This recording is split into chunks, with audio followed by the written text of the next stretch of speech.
Hey everybody, how you doing? It's so nice to spend a few moments with you. I've got my Trona Strong hat. So a year ago, we were dealing with the earthquakes in down in Trona at Ridgecrest, 7.2 earthquake, and that school district. They closed their high school. They disrupted the start of school. They're dealing with all the things around a tragedy. And fast forward, like I say, this too will pass. So we're seeing trying to recover. Now we're all dealing with another type of pandemic or really a bad situation with the COVID. And I just wanted to kind of go through some things because I've heard from a lot of you over the last week or two where your head's really spinning, right? You're losing sleep. A lot of things are coming at you. Every day is a different day. The governor changes executive orders, changes counties, and it's really tough to keep it together. And I just want to kind of share a few things to help you keep that head from spinning. I won't be able to stop all of it, but at least I'll do some. I have to tell you, if you guys, I tried to get this to work on Zoom, I can't figure it out, but if you could watch the little video called Cowboys Herding Cats, it'll make you feel better. It's about these cats, it's a commercial with these cowboys trying to herd the 10,000 cats.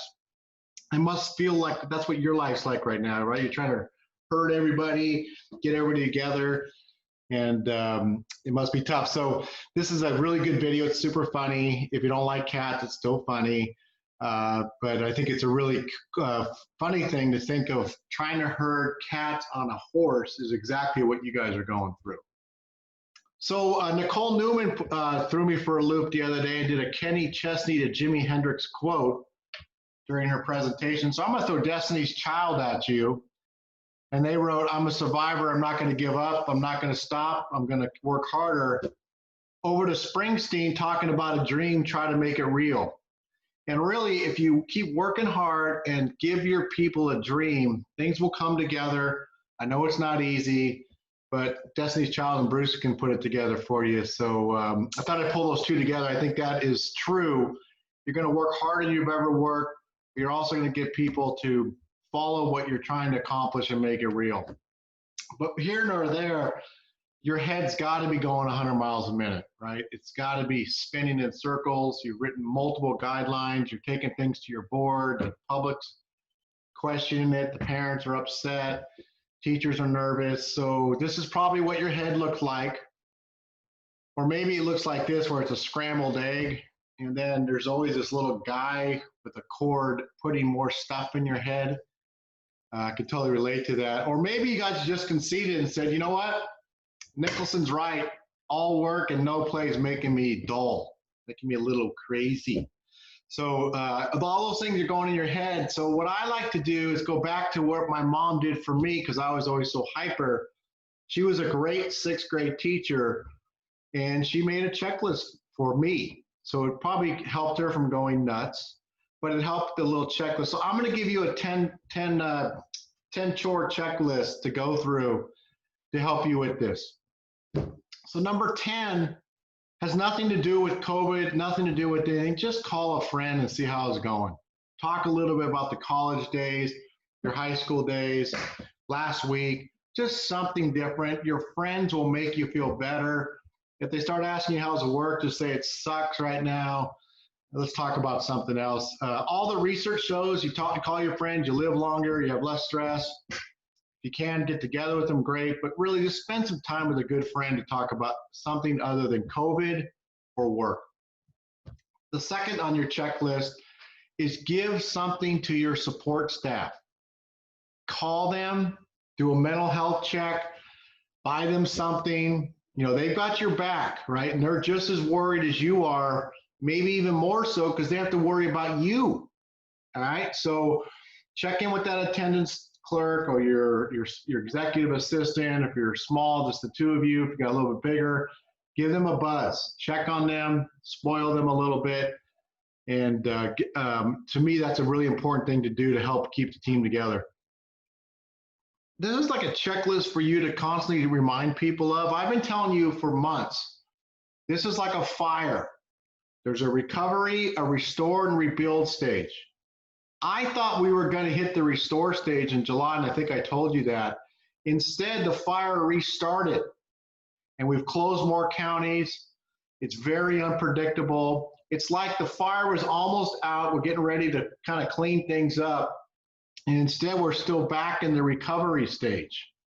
And that's a tough stage because you're still trying to put things out. Let people know that. Hey, we're still trying to recover from this COVID. We haven't been able to restore everything. We're just kind of moving around now.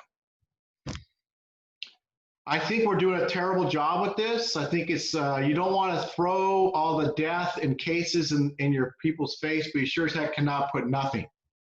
So as your county numbers go up, as the federal numbers go up, as deaths go up, you got to insert those somewhere.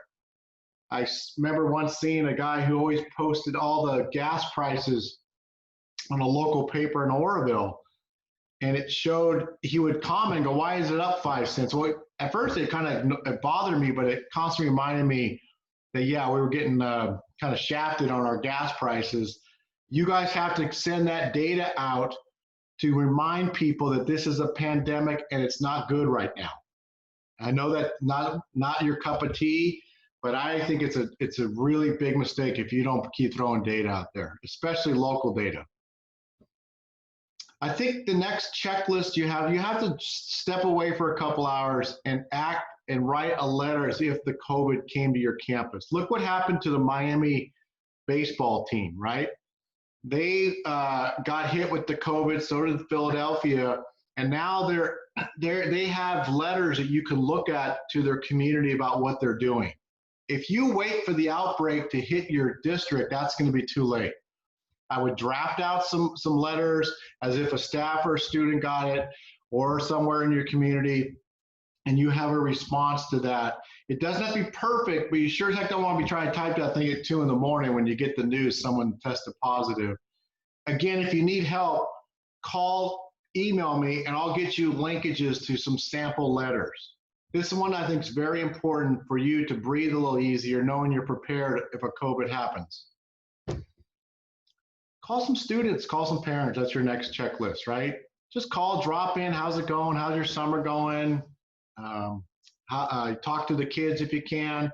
I think when a superintendent principal or superintendent does that, it brings you back to reality about what's going on. You don't really want to get too involved in the details of what school's going to be like. You just want to talk to them, and really, if you can't call them or be available when they drop in to register or something. I saw a principal down in Lodi was greeting every single family as they dropped off their registration packets at their school district down in Lodi. So this will be very good for you. It will also send a message to your staff that you're calling and talking to families. You know, but most people say stay off social media. I can't, at this point, I disagree with that tremendously. I think you have to put something out every day. You don't have to do weekends, but every day you're tweeting, posting, or Facebooking something on your social medias.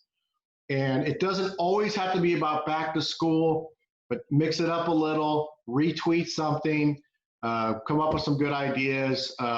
It'd be like if you were at work and not talking all day. That's what the importance of social media. On the receiving side, I think you have to take a peek. I think you have to keep abreast of what's going on. There's a lot of good Facebook and Twitter sites for you to follow, and to keep your data local, keep your information local, and also get a taste of what's happened state and nationally. So I'm sorry, this one I think you really have to stay on top of, especially during this time. You know, this is the hardest one, and it's hard for me to hear from a lot of you when you're on vacation, and we're all guilty of it because we're so driven. But at least take a couple afternoons to yourself. Just take some time to yourself, watch a movie, break away, stay off the internet, go read a book, go for a hike, go for a kayak, watch Netflix, play golf, do something to balance yourself. This is so easy to say and so hard to do. And if your board presses you on this, you tell them, I'm hitting the wall. I'm working, 80 hours a week. You don't want me to die, right? I say there are some people that will push you to that brink. So I say in this one, you inform the board, I need a little break to refuel myself. Absolutely. I think you really have to extra prepare for your board meetings, right now. I know most of you are very prepared, but this one I think you got to go even further. You need to call each board member prior. You need to be extremely positive and breathe deeply. I look at this as like a championship of sporting event as you're going into these next 2 to 3 board meetings where you're making some final decisions on where you're going. And to me, walk through every item. Go through each one. Think about what board member 1, 2, 3, 4, 5 is going to say. What's that parent going to say? And just spend a couple, 2, 3 extra hours doing that. I think it fully helps you. For those of you who are newer, I think you really need to do this. Even the veterans have told me they're really kind of prepping for their board meetings extra because they can't just wing it. There's too many people watching and too much at stake. And then lastly, Toby Waite, one of our board members, says this too shall pass, and that does make you feel better, and it truly is. It's unfortunately right now you're also passing.